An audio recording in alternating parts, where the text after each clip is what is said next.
Sabéis que en GAN Motor Spain no solo enseñamos los mejores pilotos, sino que también enseñamos los coches, los preparadores, los equipos, en fin, todas esas personas que hacen que un piloto pueda ganar, coronarse como campeón de España o campeón del mundo. En este caso os traemos uno de los mejores preparadores que tuvimos aquí en España en la década de los 80 y de los 90, tan vinculado a Citroën. Con todos ustedes, Julián Piedrafita.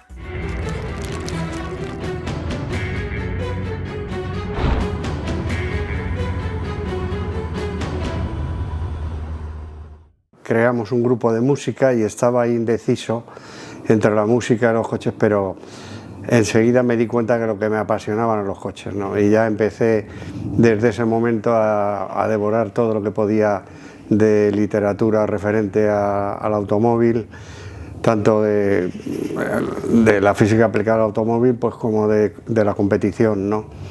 Y luego, pues bueno, compramos un R8 TS de los que había de la época para correr la copa que organizaba Renault, que era la Copa R8, y empezamos a autoprepararnos el coche porque primero nos apetecía, nos gustaba, y después porque tampoco teníamos posibilidades económicas para hacerlo de otra manera. Y la verdad que este fue un punto de inflexión importante en toda mi historia, porque empezamos a hacer esto en un garaje que está precisamente muy cerca de aquí, de Paracuellos, donde vivo ahora, que era un chalet que tenía su padre, y nos dejó el garaje. Un garaje muy pequeño, que apenas entraba un coche, y bueno, ahí nos empezamos a preparar los coches, ¿sabes?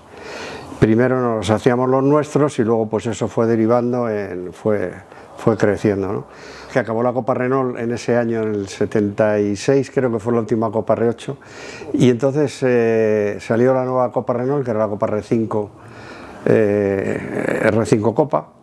Eran todos coches nuevos, todos partíamos en igualdad de condiciones, y bueno, ahí empezamos a tener buenos resultados y la gente se empezó a fijar en nosotros. Yo hice algunos podios y tal, y la gente decía, bueno, pero vosotros ¿cómo os preparáis el coche? Entonces, de broma, un día en Calafat, que había hecho primero, me parece, o segundo, en los entrenos, recorté y puse preparación el cebollero, en plan de risa, ¿no? Y entonces la gente decía, bueno, ¿quién es este cebollero y tal? Y entonces, pues así empezamos de broma, y entonces uno de los pilotos que corría la Copa, que era Fermín Sánchez, me dijo, Julián, ¿por qué no me preparas el coche y tal? Dije, bueno, empecé a preparar el coche. Y ese año quedamos segundos en la Copa y el año siguiente quedamos primeros. Entonces Fermín, como había ganado la Copa, pues les dijo a la gente de Citroën, oye, ¿por qué no le dejáis a Julián un coche para que lo prepare y demás? Porque él me ha hecho el R5 y hemos ganado la Copa. Entonces recuerdo que vinieron al chalet, porque todavía estaba en el chalet, Luis Martí, que era el segundo de José María Barroso, que era el jefe de competición, y claro, cuando Martí llegó al chalet, pues teníamos un habitáculo pues que no entraba ni un coche, ¿no? Entonces, claro, dice, bueno, ¿cómo este señor nos va a preparar a Citroën coches y tal? Entonces estuve allí dudando, estuvimos hablando bastante rato, y al final, pues, le dije una cosa, digo, bueno, como lo veía indeciso, porque claro, él dudaba que tuviera medios y para hacerlo bien, ¿no? Habían ido, ya te digo, a Francia, a Portugal, y no había salido bien la broma. Entonces le dije, mira, vamos a hacer una cosa, tú me dejas un coche, yo lo preparo, y si realmente no funciona, no me pagas, y si funciona, pues me pagas. Y entonces, de esa manera accedieron. Entonces le preparé un coche, y bueno, pues empezamos a ganar. De hecho, ganamos 3 campeonatos de España hasta 1300 seguidos, los 3 años, y luego, bueno, hice una preparación de ese motor con 4 carburadores y unos escapes para correr autocross, y ganamos creo que 1 o 2 campeonatos de España de autocross, y de ahí pues se inició una relación con Citroën que ha durado pues 25 años o más, ¿sabes? Es decir, que eso fue un poco los inicios. Paralelamente yo estaba corriendo, había hecho, bueno, pues algún podio, pero tampoco pensaba, aparte que no me gustaba mucho pilotar, el hecho de competir, digamos. ¿Y copilotar tampoco? Tampoco me gustaba mucho copilotar, ninguna de las dos cosas. Me gustaba más la técnica, sí, básicamente. Entonces, bueno, pues tuve también un accidente, un desgraciado accidente en el Jarama, porque nos estábamos jugando el segundo puesto en la penúltima carrera del año, y bueno, pues por circunstancias, cada vez que fallaba una marcha, pues me cogían o me pasaban, ¿no? Y así nos estuvimos pegando hasta cuando faltaban, pues yo creo que eran 2 vueltas. Y total, que dije, mira, tengo que concentrarme a ver si tengo suerte a la salida de Bugatti. Me entra tercera a la salida y entonces les paso en la recta. Y efectivamente, o sea, metí tercera, entró perfecto todo, y iniciamos la bajada a la recta. Claro, les cogía con mucha velocidad a ellos. Entonces, Gustavo iba detrás de Rafa de Juan se quedó a la izquierda, Gustavo se quedó en el medio y yo tenía que adelantar por el lado derecho, pegar al guardarrail. Y cuando empecé a intentarle adelantar, Gustavo se vino un poco hacia mi lado, de tal manera que yo cuando le toqué en esta esquina trasera derecha, le empecé a empujar porque iba más rápido y su coche se empezó a poner cruzado en la recta. Entonces llegó un momento que me asusté, levanté el pie y claro, en el momento que yo dejé de empujarle, el coche recibió, o sea, pues reaccionó entrando a la derecha, pero como no había en esa época todavía guardarraíles antes de entrar en la línea de meta, pues entró por la línea de meta a fondo. Y entonces la línea de meta estaba llena de gente. Allí estaba Fernando Villamil, que era el jefe de competición de Citroën, o sea, había como 25 o 30 personas. Y lanzó por los aires a un montón de gente, mató a 2 en el acto, dejó heridos. Y entonces también eso condicionó el que yo siguiera, porque Fernando Villamil, el jefe de competición, tenía cierta amistad con él y además me había ayudado. Como tenía poco dinero para correr, siempre me echaba alguna manilla con piezas y tal, y entonces me sentó muy mal. Corrí solamente la última carrera que hicimos homenaje a él, que me quedé con el gusto de haber hecho el récord del Jarama, porque luego se modificó el trazado. A partir de 1978 se modificó el trazado y entonces dejé el récord del Jarama y ya dejé de correr. Lo que hice fue vender el coche. Y también Roberto dejó de correr y entonces nos propusimos dedicarnos un poco más a la preparación. Entonces, claro, no podíamos seguir ocupando el chalet del padre Roberto. Entonces, con el dinero que ganamos de vender los 2 coches, construimos una pequeña nave aquí en Paracuellos. Y en los 80 también estabais en rallies con los Citroën Visa, ¿no? Sí, en los 80 empieza como una segunda fase. Ya no estoy solo, porque ya lo que hago es que contrato a un par de mecánicos. Le planteé a Barroso hacer la Copa X y porque creí que el coche valía la pena y me dijo, bueno, pues venga, vamos a empezar. Total, que hice un prototipo, se lo presenté, digo, mira, esto yo haría un kit y se lo venderíamos a la gente, que se lo monten ellos y hacemos pues un poco la filosofía de la Copa Renault, les damos ayudas y demás. Barroso vestía muy bien las cosas, era muy listo para eso, porque había estado en promociones y en ferias, entonces él estaba acostumbrado a vestir el producto, ¿no? Entonces yo le hice la copa que era muy interesante económicamente y a nivel de competitivo, y él lo vestió muy bien, o sea, digamos que dentro había algo sólido, pero él también lo adornó muy bien. Entonces recuerdo que Barroso me dijo, joder, pero es que se lo he ido a presentar a Satiné, que era el jefe el director general de Citroën en España, y me ha dicho que si estamos seguros que vamos a tener coche, porque había comido con su colega, que también era francés, de Renault, y le había dicho que no hiciéramos la Copa porque no íbamos a tener coches y tal. Bueno, total, que yo hice el prototipo, planteamos la Copa, hicimos los reglamentos y de repente la anunciamos y tuvimos ya de entrada, pues no sé, 30 coches o así.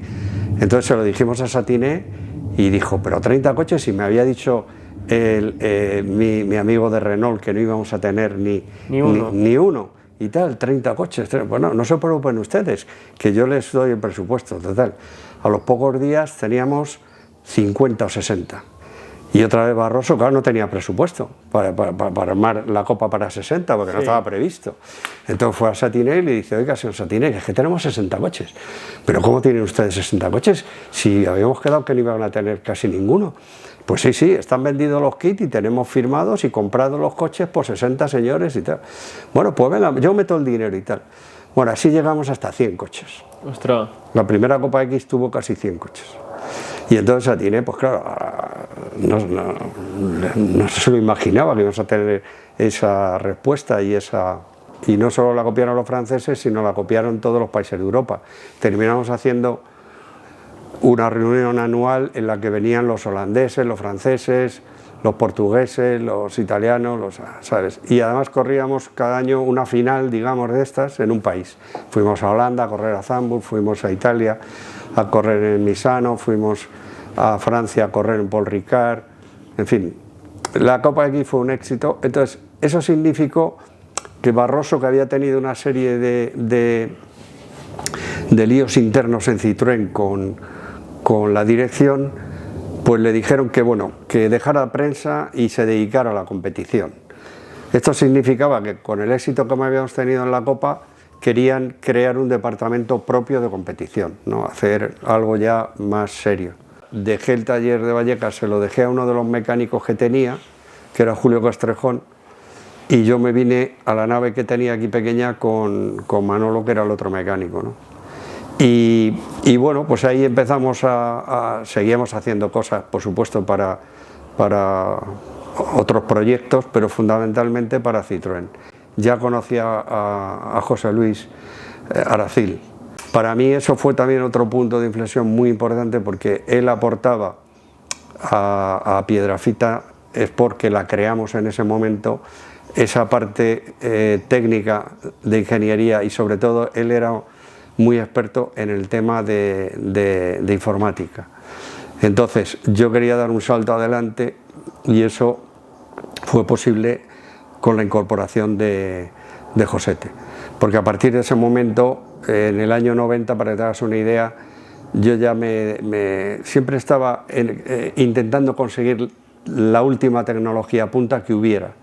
En el año 90 nosotros teníamos ya un banco de pruebas, teníamos el primer sistema de adquisición de datos, ya teníamos, que lo usábamos en el coche de Guillermo Barreras y de Burrul, con los que corríamos el Campeonato de España de Rally de Tierra. Teníamos un sistema Weber que fuimos a Inglaterra a hacer un curso, Josete y yo, de inyecciones. Es decir, en el año 90 podíamos hacer inyecciones electrónicas, teníamos un sistema de adquisición de datos. Nos empezamos a dar cuenta de la trascendencia que tenía adquirir datos, porque a partir de ese momento no solo valía la opinión del piloto, yo podía constatar lo que estaba pasando en tiempo real, ¿no? Pues claro, un piloto, pues sí, puede decirte, oye, yo creo que la suspensión me da saltos, pero yo estoy viendo la temperatura del amortiguador, que él no la ve, estoy viendo la velocidad del amortiguador, que él no la ve, estoy viendo el recorrido del amortiguador, que él no lo ve, y como eso, 100 cosas. Entonces, ¿qué pasa? Que se complementa lo que él te dice con lo que tú ves para llegar a un buen puerto, y sobre todo eliminas el estar dando palos de ciego y el hacer muchos kilómetros, que en un coche de carrera son muy caros. Entonces eso enseguida nos dimos cuenta que había que... De hecho, en el 92 empecé a trabajar en hacer un proyecto. Después de la Copa X yo les ofrecí hacer la Copa ZX, que ya era un proyecto de mucha envergadura.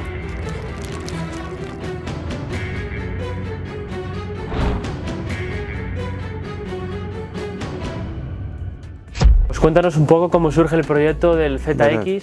Sí, bueno, estoy hablando mucho de Citroën, también paralelamente, como te he dicho, habíamos trabajado para otras marcas, había hecho lo de la Copa Suzuki de Ride y el equipo oficial, también hice el equipo oficial de BMW, que corrimos en rally con Rizón Muñoz, hicimos algo para Land Rover, es decir, que ya en esa época habíamos hecho para más marcas, pero fundamentalmente trabajamos para Citroën. Entonces, como habíamos tenido tantísimo éxito con la Copa AX, yo les propuse dar un salto adelante y hacer un coche verdaderamente de carreras, que era hacer un ZX, ¿no? Entonces, estaban muy ilusionados y me dijeron que sí. Lo ideal es que me dejes ir a fábrica, a Vigo, y yo me ponga en la línea de montaje desde el puesto 1 y diga que esa pieza me interesa y esa otra no, y esa otra sí. Y entonces en un cuaderno fui anotando: chasis, sí, lo quiero; motor, sí, lo quiero; caja de cambios, no la quiero; embrague, no le quiero; discos de freno, no los quiero; o sea, su chasis delantero, sí, lo quiero. Entonces, de esa manera que hicimos como un CKD, que llaman ellos, que es un lote de piezas que nos suministraban en un cajón, pero a precio fábrica. Claro, a precio fábrica significa que una carrocería nos costaba muy poco dinero, claro, eran pesetas, ¿sabes? Pero muy poco dinero, muy poco dinero. Todo salía Los tornillos estaban en milésimas de peseta, me acuerdo de eso. Un tornillo valía 1,827 milésimas de peseta. Sí, prácticamente así. Tirado de precio, vaya. Claro, exceptuando las piezas que le suministraban a ellos proveedores, como puede ser un alternador, que ya no era fabricación Citroën, sino que provenía de Manetti Marelli o provenía de Valeo o de quien fuera, eso ya no tenía un precio tan competitivo, sí, seguía siendo muy competitivo, pero claro, es que los precios de fábrica de las piezas originales eran ridículos. Tenemos un problema, que Citroën en ese momento no estaba dedicada a los rallies en Francia. Entonces, solamente habían dado un apoyo suave, somero, a Snovek. Y Snovek había diseñado un ZX Grupo A y se lo habían homologado. Total, que dije, bueno, la única forma es que vayamos a Snovek, compremos un coche, no lo quiero vender y podemos empezar a correr el Campeonato de España.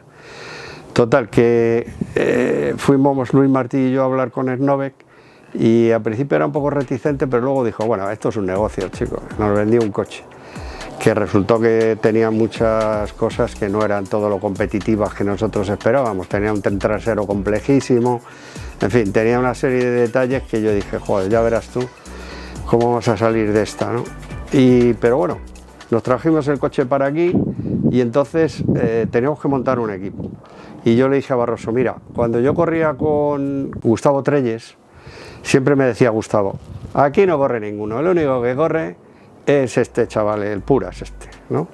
Y Puras, la verdad es que se había ido a correr, antes pues había corrido el Campeonato del Mundo, creo, con Mitsubishi, lo había ganado, y una cosa así, ¿no? Total, que le llamé a Jesús y digo, oye Jesús, mira, que voy a montar un equipo de rallies, Citroën se va a meter de una manera oficial, queremos hacerlo bien y tal, ¿por qué no te vienes? Y me dijo, vale, pues preséntame a Barroso y ya, total, que vino, le presenté a Barroso, empezaron a negociar, le pidió mucho dinero, Barroso se lo dio y empezó a correr de piloto oficial. Entonces ese año, pues bueno, como pudimos, evolucionamos el coche y con Puras, pues siempre se caracterizó nuestro equipo que teníamos pocos problemas técnicos, teníamos mucha fiabilidad, es decir, acabábamos muchos rallies, la competencia acababa menos. Bueno, total, hicimos un coche fiable y ganamos el Campeonato de España en 1995, el primero que corrimos. Y de ahí, pues resulta que el año siguiente Puras dijo que se iba, que fichaba por SEAT porque SEAT iba a correr el Campeonato del Mundo. En ese momento SEAT tenía un Ibiza, 2 litros, y no había nada más que un Skoda o algo así, creo, corriendo, que era hasta 1600. Y entonces, pues bueno, se fue a correr, lo ganó, y no sé cuál es el motivo, pero Jesús debió de discutir con la gente de SEAT o algo, y de repente vino que quería volver con nosotros. Claro, nosotros en el impasse que se fue tuvimos que buscar otro piloto. Entonces en ese momento consideramos que el piloto más adecuado que había era Luis Climent. Total, que fichamos a Luis y ganamos el campeonato de 1996 con Luis Climent. ¿Qué pasa? Como se ofrece Jesús, pues claro, al final decimos, oye, si es que nosotros pensábamos que Jesús era un poco más competitivo que Luis, ¿no? Entonces, pues bueno, al final Citroën decidió volver a contratar a Jesús y tuvo que bajar a Luis Climent siendo campeón del coche, ¿no? Que no le gustó nada, como es lógico. Pero bueno, nosotros pensábamos, y creo que el tiempo nos dio la razón, que Puras era un gran piloto y que con él íbamos a ganar muchos campeonatos, y así fue, ¿no? Fui a un preparador de Italtécnica que se llamaba Mario Cabañero, y este tenía un puente trasero que había hecho para el Peugeot, que además lo terminó homologando Peugeot y lo terminó usando Peugeot. Entonces yo le llamé a Mario porque el tren trasero del ZX Car era malísimo. Entonces le llamo y le digo, oye, ¿tú me venderías un puente de esos y tal? Y me dice, sí, yo te lo vendo. Total, que le compré un puente y entonces le mandamos unas fotos a Citroën Francia para que lo homologara en la Federación Internacional. Nosotros no podíamos homologar. Total, que Citroën Francia lo homologa. Cuando se enteran los de Peugeot, dice, pero si este es el puente nuestro, ¿cómo nos habéis copiado y habéis homologado? Pero ya era tarde, ya estaba homologado. Entonces se enfadaron entre ellos, pero yo tenía mi puente. Entonces corrimos con ese coche, que era súper fiable y súper fácil de conducir, y Puras ganó otra vez el campeonato en el 97. Entonces en ese impasse ya Citroën, como te digo, ya dejaba de correr el Dakar y quería introducirse en rallies. y entonces empezó a trabajar en lo que era un ZX, o sea, un Sara Kit Car, ¿no? Claro, ya ellos metieron toda la artillería ahí, metieron cantidades de cientos de millones de pesetas de la época. Aunque estoy hablando mucho de Citroën, en esta época también empezamos con la fábrica de camiones MAN alemana a colaborar, ¿sabes? Que ahora te cuento un poco. Entonces, con esto de los amortiguadores, como te digo, pues teníamos mucha experiencia. Entonces, pues bueno, no nos gustaba mucho lo que hacían los franceses a nivel de suspensión y hacíamos nuestra suspensión y poco más, porque también el reglamento es muy estricto y no te deja manipular mucho, ¿no? Y bueno, pues tuvimos la suerte de ganar ahí ya en 98 y en 99, ¿sabes? Y 98, 99 y 2000 ganamos, 3 años seguidos con puras. ¿Y qué pensaban un poco los preparadores, ya sea similar a Citroën o de otras marcas, fuera de España? ¿Qué pensaban, ¿no?, con el éxito que estabais teniendo aquí en todas las modalidades? No sé, yo tuve pocos contactos. La verdad es que cuando he ido al extranjero, pues bueno, en Italia siempre he coincidido con alguna gente y siempre nos respetaba y nos admiraba, nos decía que lo estábamos haciendo bien. En Francia, yo qué sé, pues nos veía Bosian, que había venido aquí con Renault, y veía cómo funcionábamos, y también pues bueno, recuerdo una vez que hacían el equipo oficial francés, estaba yo en Francia y me lo presentó a Jean-Pierre Nicolas: mira, Nicolás, este es Julián Piedrafita, que es el que nos gana en España siempre y tal y cual. O sea, nos tenían aprecio, sí, valoraban, yo creo, lo que hicimos. Lo que pasa es que, claro, España no deja de ser una filial. Ya. ¿Sabes? Aquí no hay marcas matrices. Al no haber marcas matrices no hay presupuestos grandes. No nos iban a dar a nosotros la posibilidad de hacer un coche oficial estando Citroën en Francia y teniendo, o sea, ser inviable. Eso fue lo que condicionó un poco al final también todo nuestro futuro, ¿no? Y bueno, pues ganamos hasta el 2000 y resulta que en el 2000 a finales me llama Frequelan y me dice: Julián, que quiero que vengas a correr a Francia, porque tengo un chaval que le quiero ayudar y tal, que es Sebastián Loeb, y quiero que corra el campeonato francés con un Sara, igual que el que haces tú. Pero bueno, nada, fui a Francia, me presentó a Loeb y a Elena, estuvimos con ellos charlando un rato y nos trajimos el coche, porque yo el coche lo hacía en España, y lo llevaba a cada rally de Francia en un camión y le damos asistencia y me lo volvía a traer, ¿no? Eso sucedió hasta un rally que era el rally de Rouer, que el rally de Rouer resulta que tuvo un accidente Loeb porque cambiaron el final de meta de un tramo y resulta que no lo tenía anotado. Y cuando llegó a ese final era una curva larga de derechas y se le fue, entró demasiado ligero, porque claro, él se sorprendió que no se acababa, que seguía el tramo y no tenía anotada la curva. Entonces se terminó saliendo un viertiaguas y terminó medio volcando allí, destrozó el Sara, un poco, bastante, le dañó bastante. Entonces Frequelan nos dijo: vamos a ver, como tenéis un Sara en España, pintarle igual que el nuestro, con el techo blanco y amarillo que llevaban, le ponéis la matrícula francesa y os venís con él, como si fuera el nuestro. Y ganamos el Campeonato de Francia corriendo la mitad de año con un coche de ellos y con otro nuestro, ¿sabes? ¿Y entonces, bueno, diferencia a él? No, eran iguales los coches. Nosotros hacíamos todo, del Sara nos permitían hacer todo, el motor, el cambio, el chasis. Yo hice el chasis, hice todo, nos daban los planos y nosotros hacíamos todo. Entonces ganamos con Loeb y luego pues ya Frequelan también nos dejó correr algunos rallies del Mundial de apoyo, nos mandaba. Por ejemplo, en el 2002 me mandó con Loeb a Australia para que se fuera rodando. Era un rally un poco diferente y además Loeb pues era un piloto de asfalto, tenía que rodarse en tierra. Luego nos dejó también correr con Philippe Bugalski, que era el cuarto coche, le tenía mucho aprecio Frequelan a Bugalski, y nos dejó correr con él, pues corrimos 4 o 5 rallies, ¿sabes? Nos mandaba a probar cosas fundamentalmente. Estuvimos corriendo en un Córcega probando cosas que podíamos haberlo ganado y al final quedamos cuartos, porque Bugalski se empeñó en quitar las barras estabilizadoras, pues estaba lloviendo, le dijimos que no, pero bueno, tampoco teníamos, digamos, nosotros fuerza como para obligarle a que nos las quitara. agitó y al final se dio cuenta que se había equivocado. Y nos pasaron los 3 Peugeot en los últimos tramos, si no hubiéramos ganado el Rally de Córcega. Luego estuve con él también en varios rallies.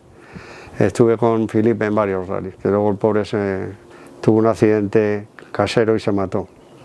No se había matado corriendo en rallies y podando un árbol en su casa se cayó y se mató. Para la temporada 2002 pues volvéis a España con un gran coche como es el World Rally Car. Sí, cambió otra vez la reglamentación y entonces nos dijeron que había que correr con World Rally Car. Ahí ya los franceses no estaban tan por la labor de dejarnos un World Rally Car, pero bueno, al final lo aceptaron y hicimos el coche. Lo único que no nos dejaban hacer del World Rally Car era el motor, que en la época del Sara sí podíamos hacerlo, del Kit Car, pero en el World Rally Car no. Y bueno, pues claro, Pura se dio un paseo con ese coche porque era mucho más competitivo que el de la competencia y tampoco había tanta competencia, ¿sabes?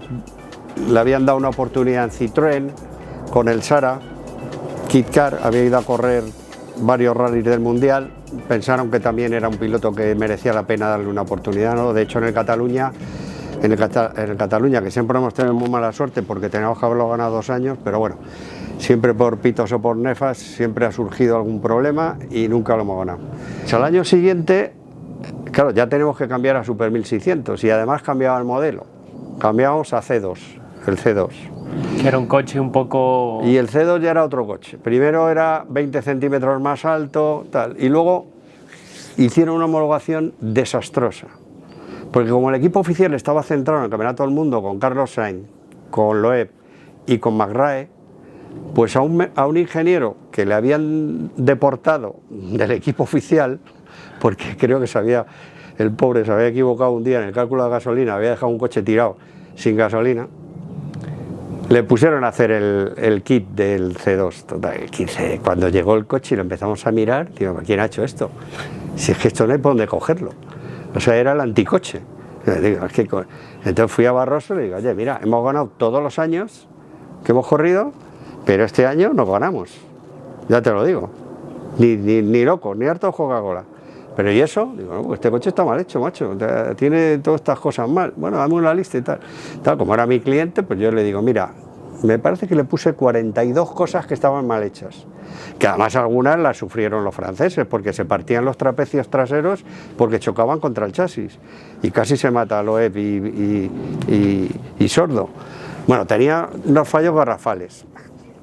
Total, que no se le ocurre otra cosa a Barroso que con esa listita que yo le había dado de 42 cosas mal hechas, se va a ver a Satiné, que era el presidente ya de Citroën a nivel mundial, que como nos tenía mucha estima desde la época de la X, de todo aquello que pasó y de la ZX y tal, pues claro, cuando llegó a Francia Barroso, le enseñó, dije, señor Satiné, que bueno, que dice Piedrafita, los de Piedrafita, que este coche está mal hecho, que tiene todos estos problemas y tal. Y claro, Satiné, oiga, yo no, a mí que me cuenta, yo no entiendo, déjeme la lista y ya llamaré a Frequelin. Claro, le llamó a Frequelin y le echó un chorreo, se conoce, le dijo, a ver, ¿cómo hacen ustedes este coche? Que los españoles dicen que es una mierda, que tal, que cual. Y se lió, ¿no? Y se lió una muy gorda hasta tal punto que nos dejaron de hablar y nos dejaron de dar trabajo. Así de claro te lo digo. O sea, el problema por el cual nosotros no seguimos colaborando con Citroën fue exactamente porque al entregarle la carta, pues le cayó una buena a Frequelin, hasta tal punto que tuvo que hacer un coche nuevo. O sea, hicieron una homologación nueva al año siguiente, con otra caja de cambios, en otra posición, con otra suspensión, o sea, nada que ver con el que... O sea, todo lo que les habíamos puesto a la lista, lo hicieron y lo homologaron. Pero claro, eso significó que dijo, joder, estos son los cabrones, nos han dejado con el culo al aire.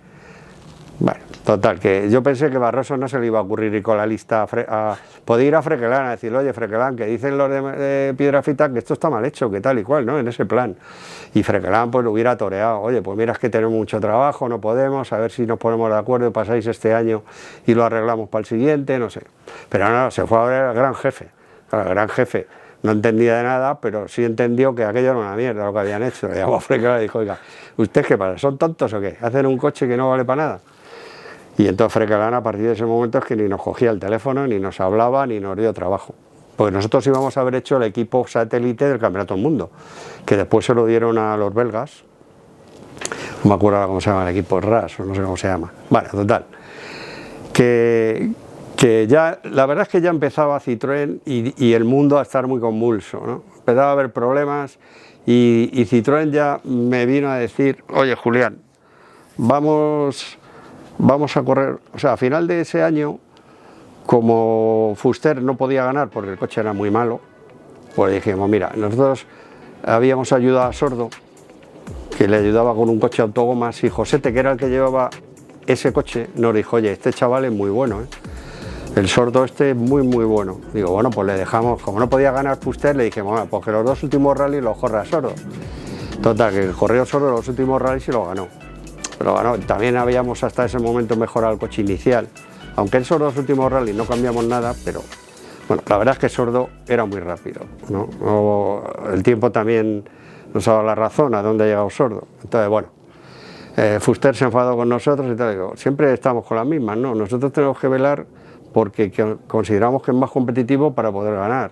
En la época de Climent se enfadó Climent, pero realmente pensábamos que Pura era más rápido y la verdad es que Pura luego ganó 5 o 6 campeonatos. O sea que muchos no nos equivocamos. Y en el tema de Sordo creo que es también, al año siguiente corrimos con él y ganamos.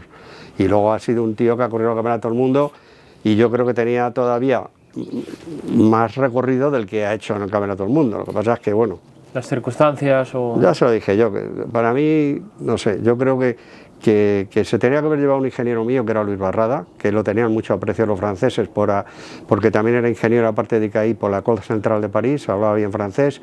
Cuando corría con Bugatti iba a las reuniones de los lunes que hacían con los pilotos y los ingenieros para hacer el report. Y entonces, en esa época, Sordo no entendía de mecánica todavía y no hablaba francés. Entonces el hecho de haber tenido detrás a Luis le hubiera servido de mucho a la hora de la puesta a punto, ¿me entiendes? Porque empezaba a correr con un Rally Car, no empezaba a correr con un patinete. Y encima no hablaba francés, entonces al final tenía que copiar todo lo que hacía luego, poco menos. Y luego yo creo que hubiera sido un copiloto más adecuado para él, Carlos del Barrio, que el Marc Martin, ¿no? Creo. Porque Sordo pues había que atarle un poco más corto. Yo creo que en ese aspecto Carlos era más sosegado, lo conocía más y lo hubiera podido controlar más. Y luego, sobre todo, también por último, el hecho de que no llegara a un acuerdo con Carlos Sainz. O sea, yo creo que Carlos Sainz tenía que haber sido el manager de Sordo, porque le hubiera indicado lo que hay que hacer en cada rally, hubiera negociado con él los contratos, hubiera hecho lo que hubiera tenido que hacer, pero está claro que Carlos sabía de eso más que nadie y tuvo la oportunidad de tenerle a su lado y al final no llegaron a un acuerdo, con lo cual que creo que esas 3 cosas han condicionado un poco la carrera de Sordo. Y luego, pues como ya Citroën no quería apoyar, había un concesionario que era el de Canarias, Autolaca, con Ángel Ramos, que siempre nos ayudó y la verdad es que se portó muy bien con nosotros. Ángel me dijo, mira Julián, si quieres corremos este año, sufrago yo los gastos, Citroën nos deja todo el material y vamos a intentar ganar el campeonato. Y me dijo, mira, si lo hacemos como lo hacíamos con Citroën, hazlo bien. Y bueno, corrimos con Solá y lo ganamos.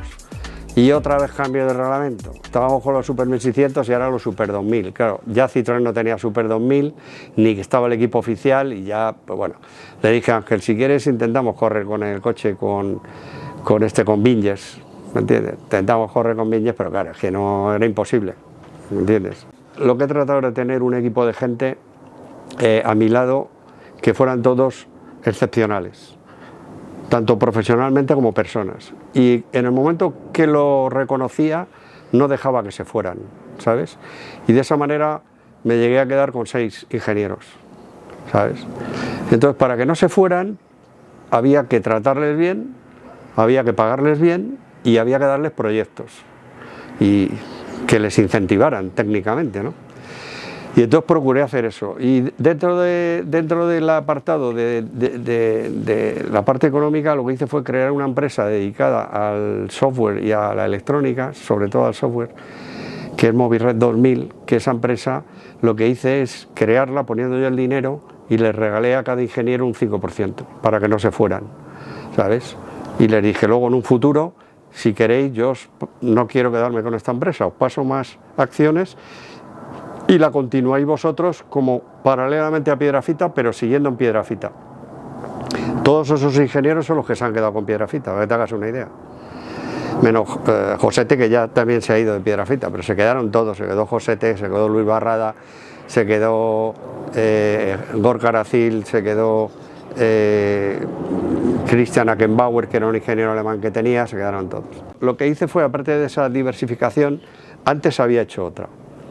Y es que como nosotros nos habíamos especializado en dos cosas, que era la adquisición de datos, las inyecciones y las suspensiones, pues resultó que en España se estaba en ese momento construyendo un carro de combate, el carro de combate Pizarro, ¿vale? Y entonces tenían un problema, voy a coger un poco de Coca-Cola, tenían un problema con el carro de combate, que no funcionaban bien las suspensiones. Eran las suspensiones inglesas, pero no funcionaban bien.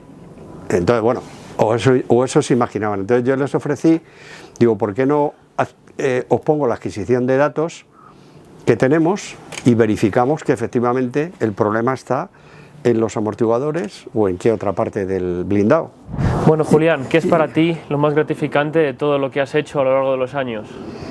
Bueno, lo más gratificante, que yo siempre he hecho las cosas y las sigo haciendo. Ahora soy muy aficionado al gol y ya soy un paquete, como dice un amigo mío. Ahora ya llegué a ser handicap bajo, un handicap 9, pero ahora soy handicap 16.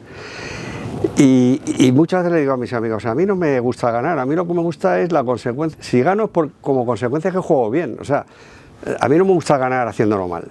Pues, o sea, lo que me gustaba, yo no iba al podio nunca en las carreras.